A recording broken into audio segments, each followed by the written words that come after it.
So nga, for today's video, kakain kami ng pilapil dito ni Lolo. Dito sa Pilapil Store. Tara, samahan niyo ako. Let's go!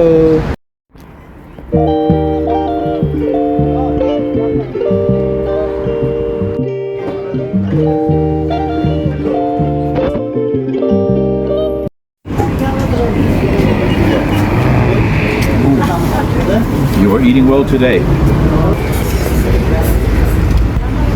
Oh, you like? I put some tuna on for you. Right? You wanted to eat. You like the tuna all over.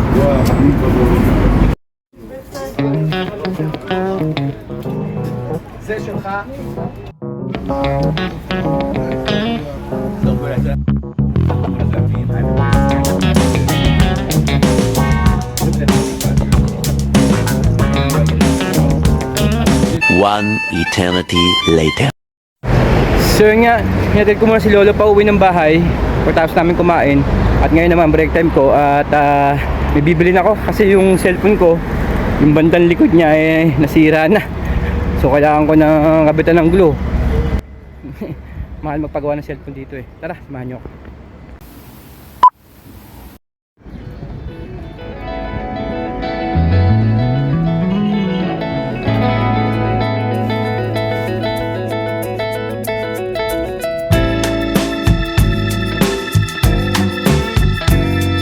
Wala tayong nabiling glue. Pandira. Titignan na natin ito kung may bili dito.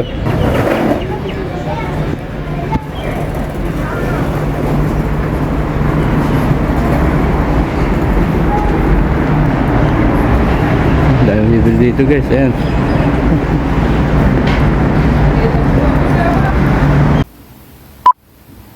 So yun, bigo tayo. Wala na silang super glue. So tinatamad na ako maglakad pa.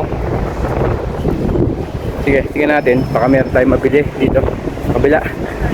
Let's go.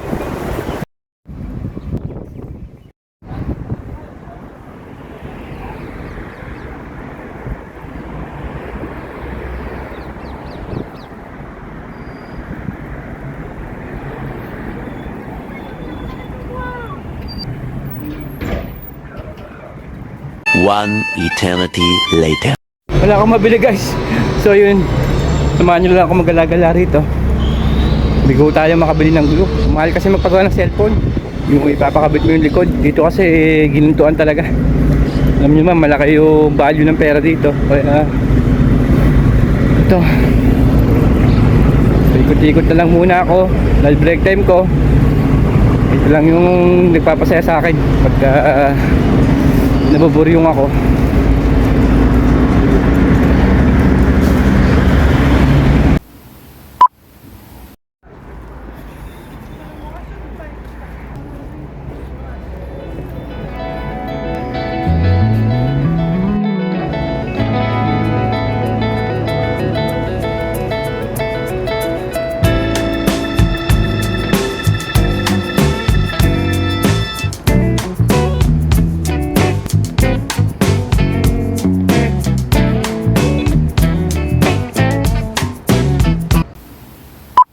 So guys, kung gusto niyo ng mga pampaganda, dito kayo pumasok sa Good Farm. Pampabango, pampaganda, lahat na pambabae, panligo, sabon, dito.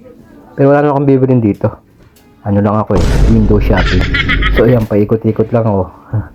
At pag ikot ko dyan, lalabas na ulit ako. Ganito lang ako, nagpapalipas lang ako ng oras. Sana all.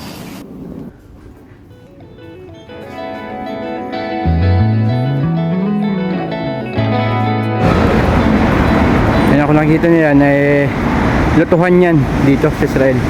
So may mga nagbabakasakala rin, lalo mga Pilipino na tumataya rin dito sa loto. Yan, lutuhan.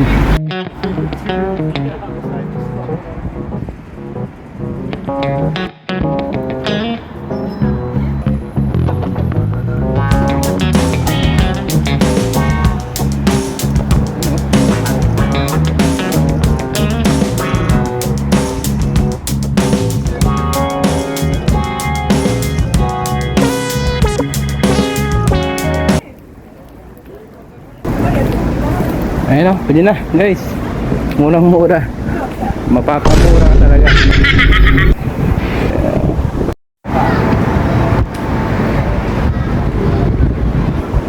Saan tayo guys? Ayan, napakaganda ng place dito, di ba? Ginala ko na lang kayo. Kasi wala akong mabili na hinahanap ko.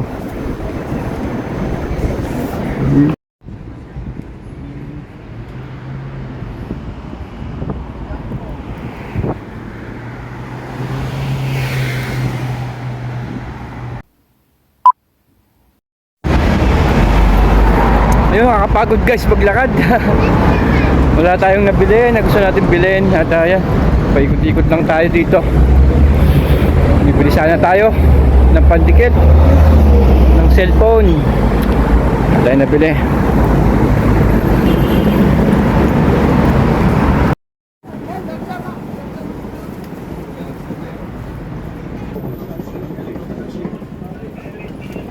Ayun, babalik na tayo guys, pauwi na tayo, pabalik.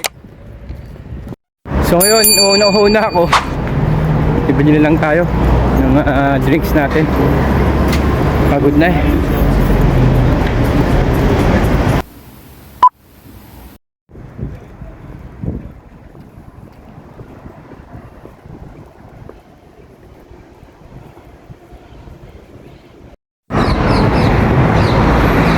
Yan, hanggang tingin na lang muna tayo. Ligaw tingin na lang tayo sa mga sapatos. So, wala pa tayong pambili. Pwede na tayo sa mga pulot. Mga pulot dito ng sapatos, mga ice pa. Tinatapon na nila. So ayan, nagkatsaga tayo sa mga pulot. Alam nyo naman, Sana all. titipid tayo para sa ekonomiya. So ngayon, wala tayong nabiling pandikit. At punta ngayon tayo sa tindahan, bibili lang tayo ng maiinom. Ito ang regular day at ang araw ng Israel.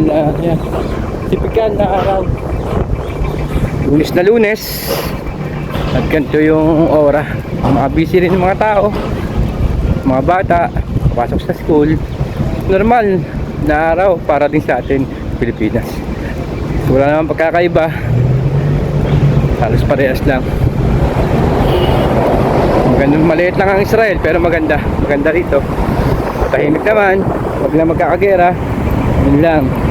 Pero kung walang gera dito, maganda talagang tumira dito kasi maayos naman. At yung kahit sabihin natin mahal yung bilihin, nakaka-afford naman. Kung dito ka nagtatrabaho, kaya mo naman bumili. Hindi katulad sa Pilipinas talagang kahit isang tuka. At ang isa pang problema natin yung ating health system sa Pilipinas. Wala tayong magandang health system. Yun yung maganda rito. Kahit sabihin na natin nagbabayad sila monthly, pagdating naman ng oras na kailangan nilang maoperahan o makumpine sa ospital, di naman ganun katulad sa Pilas na kung nagkaroon ka ng sakit, milyones o daan libo, ubusin mo, mamamatay ka talaga. Hindi naman ganun dito. So kailan kaya magkakaroon ng magandang health system at magandang buhay sa Pilipinas? Hindi natin alam. Kaya kami mga OFW talagang nagtsatsaga kahit mahirap, malayo sa pamilya, kaya nagtitiis. Dahil kung iisipin natin na masaya nga sa Pilipinas, andun na lahat, pagkain, videoke, inumin, masaya, sobra. Pero pag inisip mo na wala kang kinabukasan, paano ka magiging masaya kung araw-araw ay poproblemahin nyo yung pagkain, di ba?